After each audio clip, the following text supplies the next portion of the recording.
The two of them believed in debate, the exchange of ideas, hearing out, not ostracizing, hearing out, not canceling those who might see things differently. And that was part of the strength of their friendship, too.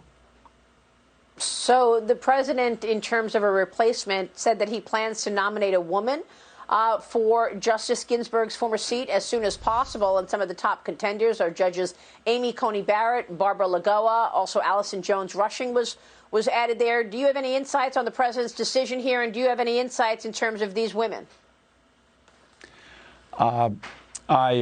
Any insights I have in the president's process, Maria, I feel I shouldn't share at this time. And I mostly just want to look back this morning and not get ahead of the president's decision and reflect on a great friendship, a woman, by the way, who was kind to me at different points in my career.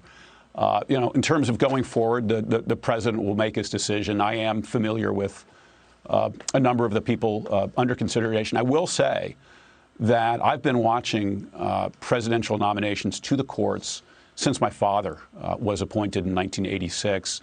And this president has been more attentive to the caliber of his nominees than any president in my lifetime. And it's a process that he's taken very carefully, and he's put some really extraordinarily qualified people on the courts.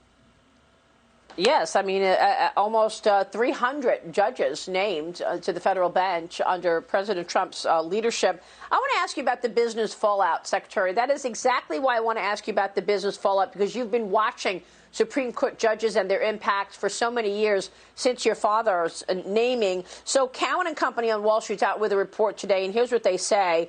The politics of the Supreme Court vacancy are broadly negative for housing and financials, as it makes it difficult for us to see how Congress passes a Phase 4 stimulus before the inauguration in January.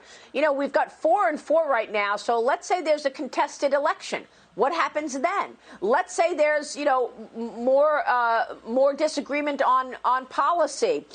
They also write the risk for the government-sponsored entities and financial firms is that there could be a Democrat sweep in November that gives them the power to eliminate the filibuster, add 4 liberal justices to the Supreme Court, make D.C. and Puerto Rico states, which could add up to 4 new Democrats in the Senate. That would change the calculus entirely on litigation and legislation. So talk to us about the business fallout, the impact here of not having a ninth voice on the court.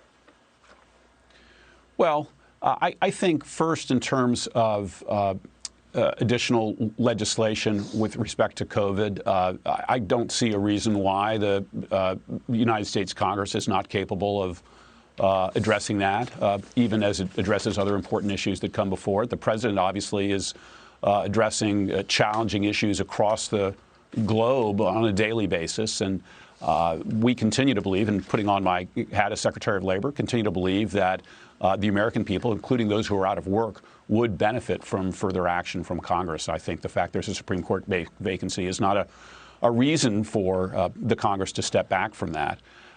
In terms of other uncertainties, there are always uncertainties in election years, and I think the markets will work through it. All right.